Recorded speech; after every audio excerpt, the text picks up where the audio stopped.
Hello students, welcome. This is Poonam Jadhav. आज के video में हम पढ़ने वाले Ohm's law. What is the Ohm's law? Ohm's एक साइंटिस्ट है। वो जब एक्सपेरिमेंट कर रहा था उसने एक ऑब्जर्व किया।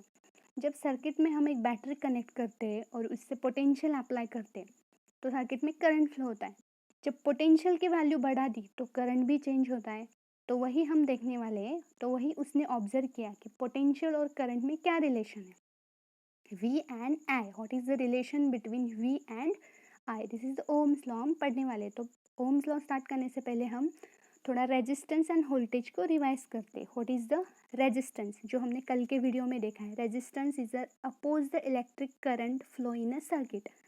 रेजिस्टेंस क्या करता है? एक इलेक्ट्रॉन को और करंट को फ्लो करने के लिए रेजिस्ट करता है, कंट्रोल करता है। यानी कि अगर हमने 2 वोल्ट की बैटरी कनेक्ट कर दी और सर्किट के लिए 2 वोल्ट पोटेंशियल बहुत ज़्यादा है तो करंट क्या करेगा? रेजिस्टेंस आगे उतना फ्लो नहीं करेगा जितना वो सर्किट के लिए चाहिए। सर्किट को जितनी करंट की ज़रूरत है उतना ही करंट वो आगे पास करेगा। This is the resistance. वो कंट्रोल करता है, एक एक इलेक्ट्रॉन को आगे पास करता है। यानी सर्किट के लिए जितना करंट सफिशिएंट है उतना ही करंट वो आगे पास करता है।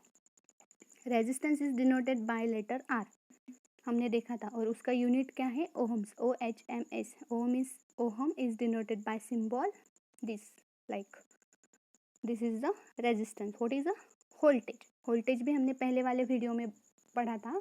It is a pressure which is responsible to flow free electron in any close circuit. जब हम एक क्लोज सर्किट में पोटेंशियल अप्लाई करते हैं यानी कि बैटरी कनेक्ट करते हैं तो पोटेंशियल क्या करता है? वो फ्री इलेक्ट्रॉन्स को मूव करने के लिए प्रेशराइज करता है, उन पर वर्क करता है कि तुम आगे बढ़ो। फ्री इलेक्ट्रॉन्स आगे फ्लो करते हैं यानी कि करंट फ्लो करता है। तो वोल्टेज का वर्क फंक्शन क्या है? To pressurise the electron for freely move. Electron को मूव करने के लिए वो प्रेशराइज करता है, उन पर फोर्स अप्लाई करता है। पोटेंशियल वोल्टेज यानी कि potential, it is denoted by letter V and it unit is volt, VOLT। यहाँ पे एक रेजिस्टेंस दिखा है और उस पर एक करंट है। This is a current.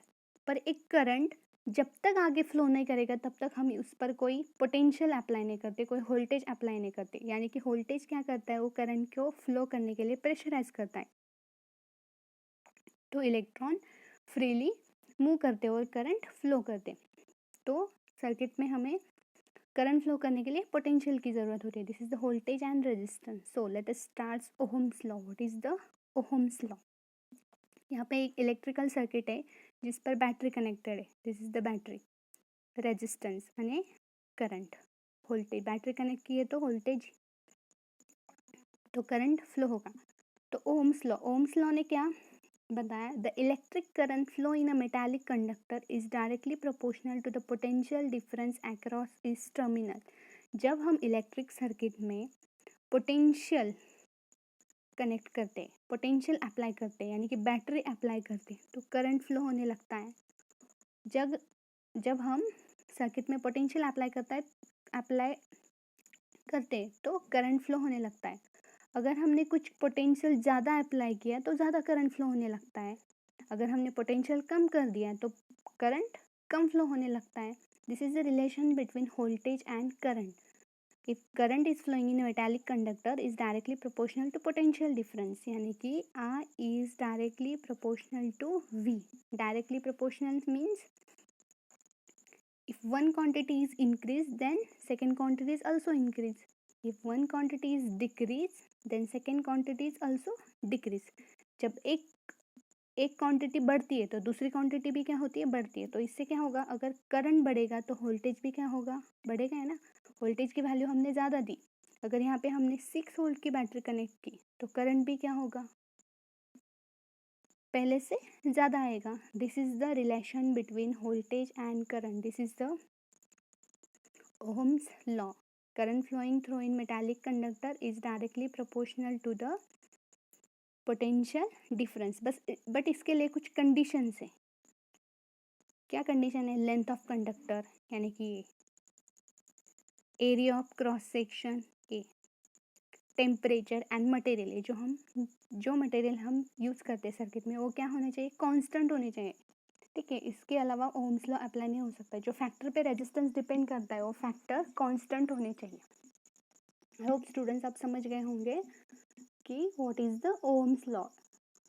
यानी कि अब हमने वोल्टेज बढ़ा दिया तो करंट भी बढ़ेगा। हम एक टेबल बनाते हैं वी और आई का। सपोज हमने यहाँ पे 2 वोल्ट की बैटरी कनेक्ट की है, 2 वोल्ट। मान लीजिए कि इसमें से 3 एम्पियर करंट फ्लो हो रहा है। 2 वोल्ट की बैटरी कनेक्ट की है तो 3 एम्पियर करंट इसमें फ्लो हो रहा है। अगर हमने यहाँ पे 4 वोल्ट की बैटरी कनेक्ट की तो करंट क्या होगा, करंट भी बढ़ेगा। कंसिडर कीजिए कि यहाँ पे 5 एम्पियर करंट फ्लो हो रहा है। अगर हमने 6 वोल्ट की बैटरी कनेक्ट की तो यहाँ पे 7 एम्पियर करंट फ्लो हो रहा है। तो इससे क्या ऑब्जर्व होता है, जब V बढ़ता है, पोटेंशियल बढ़ता है तो करंट भी बढ़ता है। V4 कर दिया तो I भी 5 हो गया नहीं, एक कंसिडर किया हमने, मान लिया है कि 2 वोल्ट की बैटरी हो गई तो करंट 3 एम्पियर। ऐसा नहीं कि 3 एम्पियर ही होगा, कोई और भी होगा, लेकिन हमने यहाँ पे कंसिडर किया। तो इससे क्या कंक्लूजन निकलता है, जब पोटेंशियल बढ़ाते हैं तो करंट भी बढ़ता है, पोटेंशियल कम करते हैं तो करंट भी कम होता है। This is the Ohm's law. आगे वही डायग्राम है ये। यहाँ पे बैटरी कनेक्ट की और रेजिस्टेंस है। यहाँ पे सपोज हमने 4 वोल्ट की बैटरी कनेक्ट की तो ये आगे क्या करेगा, करंट पास करेगा, इलेक्ट्रॉन पास करेंगे। लेकिन ये आगे उतना ही करंट फ्लो करेगा, ये रेजिस्टेंस आगे उतना ही करंट फ्लो करेगा जितना सर्किट के लिए चाहिए। वो सब करंट आगे नहीं फ्लो करेगा। 4 वोल्ट की बैटरी के लिए कुछ तो करंट फ्लो करेगा। अगर 6 वोल्ट की कनेक्ट की तो इससे ज़्यादा करंट फ्लो करेगा। तो वोल्टेज बढ़ता है तो करंट भी बढ़ता है। This is the Ohm's law. I is directly proportional to V. I is directly proportional to V. This is a directly proportional. आपको पता है डायरेक्टली प्रोपोर्शनल साइन निकालने के लिए हमें क्या करना पड़ता है, equals to some constant. So I is equals to, तो ये प्रोपोर्शनलिटी कांस्टेंट हटाने के लिए हमें क्या करना पड़ेगा, I constant equals to V। ठीक है, एक कांस्टेंट की वैल्यू हम यहाँ पे R लेते, यानी कि फॉर्मूला क्या मिलेगा हमें, I R is equals to V और V is equals to I R. ठीक है, I बढ़ेगा V बढ़ेगा, I कम होगा V भी कम होगा। This is the Ohm's law. V is equals to I R. This is the main formula of Ohm's law. इस पर हम कुछ न्यूमेरिकल प्रॉब्लम भी सॉल्व करेंगे, कुछ क्वेश्चन करवाएंगे जिसके लिए हमें इस फॉर्मूले की ज़रूरत पड़ेगी। ये बहुत इंपॉर्टेंट फॉर्मूला है स्टूडेंट्स, तो इसे याद रखिए। Ohm's law triangle. अब यहाँ पे 3 ट्रायंगल दिखाए गए, जहाँ इस पर है V I R V I R V I R. तो वी के लिए अभी हमने फॉर्मूला देखा, V is equals to, V is directly proportional to I, तो वी इज इक्वल्स टू क्या फॉर्मूला मिला था हमें, V is equals to I R. अगर हमने I is equals to rearrange किया तो क्या फॉर्मूला मिल गया, मल्टीप्लाइड में V is equals to I R. तो आई is equals to V by R, ये मल्टीप्लाई था तो ये इस साइड आके डिवाइड हो जाएगा। I is equals to V by R, तो R is equals to also V by I. This is the 3 mains फॉर्मूले। आपको इसे याद रखने, इस पर क्वेश्चन करने वाले हैं हम, आपको न्यूमेरिकल सॉल्व करने, तो आपको इसे अपने माइंड में सेट करने, ये तीनों फॉर्मूलों को। V is equals to I is equals to V by R and R is equals to V by R. 3 main फॉर्मूले। नेक्स्ट हम एक सर्किट देखते हैं, battery and LED connection with Ohm's law. अब हम एक बैटरी और एलईडी को ओम्स लॉ के थ्रू कनेक्ट करते हैं। ये बैटरी 9 वोल्ट की, प्लस माइनस, और यहाँ पे एक एलईडी है। इस एलईडी में प्लस और माइनस कैसे पहचानेंगे हम, जो लंबा वाला पेड़ होता है ना उसका वो होता है प्लस, और जो छोटा वाला होता है वो होता है नेगेटिव। लंबा वाला हो प्लस और जो छोटा वाला है वो माइनस। तो अब हम इस एलईडी को इस बैटरी से कनेक्ट करेंगे। तो एलईडी के लिए एलईडी हमें ग्लो करने के लिए 2 volt potential and 20 milli ampere current चाहिए। ऐसा नहीं कि एक 2 वोल्ट ही चाहिए, वो अलग भी हो सकता है, 1.5 वोल्ट समथिंग, हमने यहाँ पे कंसिडर किया कि 2 होल थे, अलग अलग एलईडी के लिए अलग अलग पोटेंशियल की ज़रूरत होती। तो हमने इस एलईडी को यहाँ से वायर से कनेक्ट किया है बैटरी को, और यहाँ पे हमने स्विच लगाए जो कि ओपन है। अभी करंट इससे स्टार्ट नहीं होगा, क्यों? क्योंकि ये ओपन लूप सर्किट है। ओपन लूप सर्किट में करंट फ्लो नहीं होता। करंट फ्लो करने के लिए उसे क्लोज सर्किट की ज़रूरत होती है, वो हमने पहले वीडियो में देखा है। तो हम इस पर इसका स्विच क्लोज करके देखते हैं अब करंट फ्लो होने लगेगा इस सर्किट में। अब हमने इसका स्विच कनेक्ट कर दिया, ठीक है, यहाँ से कनेक्ट किया। तो अब ये क्या बन गया है? Closed circuit. क्लोज्ड सर्किट, ठीक है। 9 होल्ट की बैटरी और एलईडी 2 होल्ट।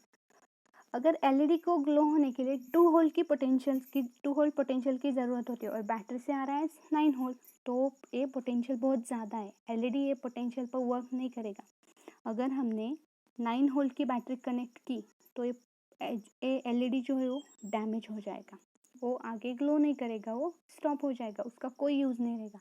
तो इसके लिए हमें क्या चाहिए? एक रेजिस्टेंस की ज़रूरत पड़ेगी। रेजिस्टेंस क्या करता है? करंट को कंट्रोल करता है। हमने देखा है पहले, जितना करंट चाहिए सर्किट में उतना ही करंट वो आगे फ्लो करेगा। तो हम यहाँ पे एक रेजिस्टेंस कनेक्ट करते हैं, जो इस सर्किट में, इस डायग्राम में दिखाया है यहाँ पे। लेकिन अब इस रेजिस्टेंस की वैल्यू कितनी होनी चाहिए, ये भी हमें पता होना चाहिए। ऐसे भी किसी भी रेजिस्टेंस को हम यहाँ पे कनेक्ट नहीं कर सकते ना, तो हम इसे ओम्स लॉ के थ्रू कैलकुलेट करते हैं, ठीक है। ओम्स लॉ के थ्रू कैलकुलेट करते हैं। तो यहाँ पे मेंशन किया calculation bye Ohm's law. Battery voltage, battery का वोल्टेज कितना है? 9 वोल्ट। एलईडी वोल्टेज कितना है? एलईडी का वोल्टेज कितना है? 2 वोल्ट। यानी कि एलईडी कितने वोल्टेज पर ग्लो करेगा, काम करेगा? 2 वोल्ट। तो what is the difference between this 2 voltage? 9 volt minus 2 volt equals to 7 volt.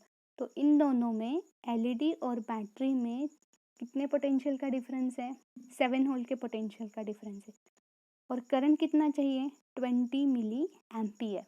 20 milli ampere LED को ग्लो होने के लिए करंट चाहिए। तो गिवन एलईडी 20 मिली एम्पियर। आपको पहले इस एम्पियर को, मिली एम्पियर को एम्पियर में कन्वर्ट करना पड़ेगा, जो हमने देखा था पहले फर्स्ट वीडियो में। एम्पियर को, मिली एम्पियर को एम्पियर में। तो 20 मिली एम्पियर, तो डिफरेंस कितना है हमारा? 7 वोल्ट। और 20 मिली एम्पियर को एम्पियर में कन्वर्ट करने के लिए क्या करते हैं? 20 इंटू 10⁻³ एम्पियर। इसे हमने कन्वर्ट किया। तो हमें क्या करना है? रेजिस्टेंस की वैल्यू फाइंड आउट करनी है। इस सर्किट में कितने वैल्यू का रेजिस्टेंस हमें चाहिए? तो अभी जो हमने 3 फॉर्मूले देखे थे, उसमें से कौन सा फॉर्मूला यूज करेंगे हम? देखिए, कौन सा वाला फॉर्मूला यूज करेंगे? हमारे पास वोल्टेज भी है और करंट भी है, तो हम कौन सा फॉर्मूला यूज करेंगे? वोल्टेज भी है और करंट भी है, तो हम कौन सा फॉर्मूला यूज करेंगे? थर्ड वाला, R is to V by I। जब अगर आपके पास वोल्टेज और रेजिस्टेंस दोनों की वैल्यू है और आपको करंट निकालना है, तो आप कौन सा फॉर्मूला यूज करेंगे? ये सेकंड वाला, I is to V by R। और आपके पास I and R, current and resistance की वैल्यू है और आपको वोल्टेज निकालना है, तो आप कौन सा फॉर्मूला यूज करेंगे? फर्स्ट वाला। तो अब इस क्वेश्चन में हम कौन सा फॉर्मूला यूज करेंगे? थर्ड वाला, R is to V by I।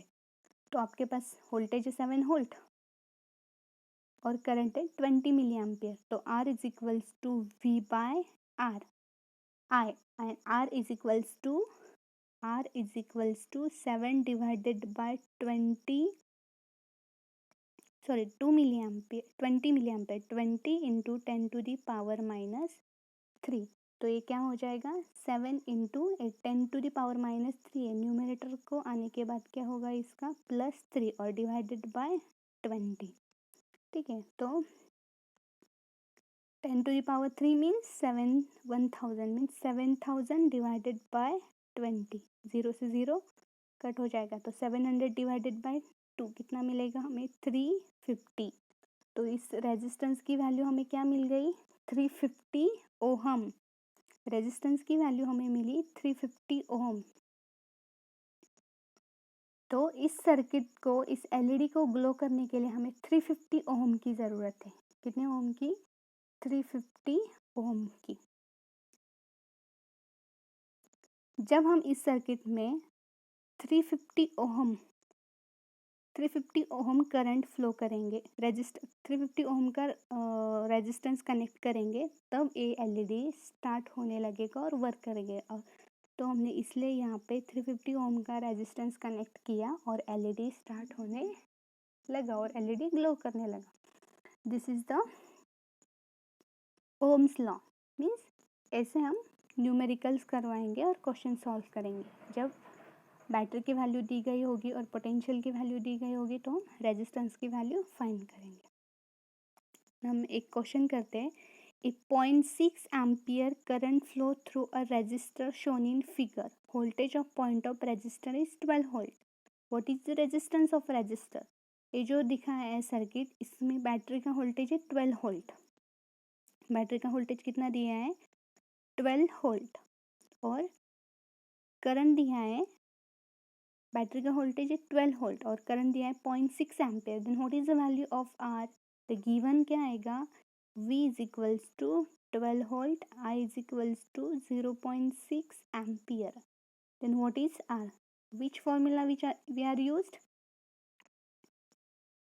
R is equals to V by I. R is equals to V by I. तो कितना आएगा? 12 डिवाइडेड बाय 0.6। तो इसका आंसर क्या मिलेगा?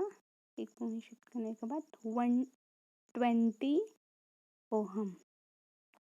तो इस सर्किट में रेजिस्टेंस की वैल्यू कितनी चाहिए हमें? 20 ओहम। तो ये सर्किट वर्क करेगा। R is equals to 20 ohm.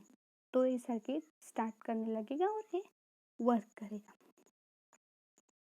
This is the question based on Ohm's law.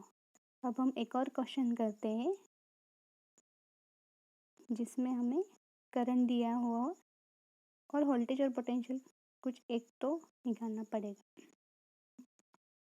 N electric bell has a resistance 25 ohm. एक इलेक्ट्रिक बेल दी हुई है और उसका रेजिस्टेंस हमें कितना दिया है? R is equals to 25 ohm and will not operate on a current of less than 0.25 amperes। तो करंट कितना दिया हुआ है?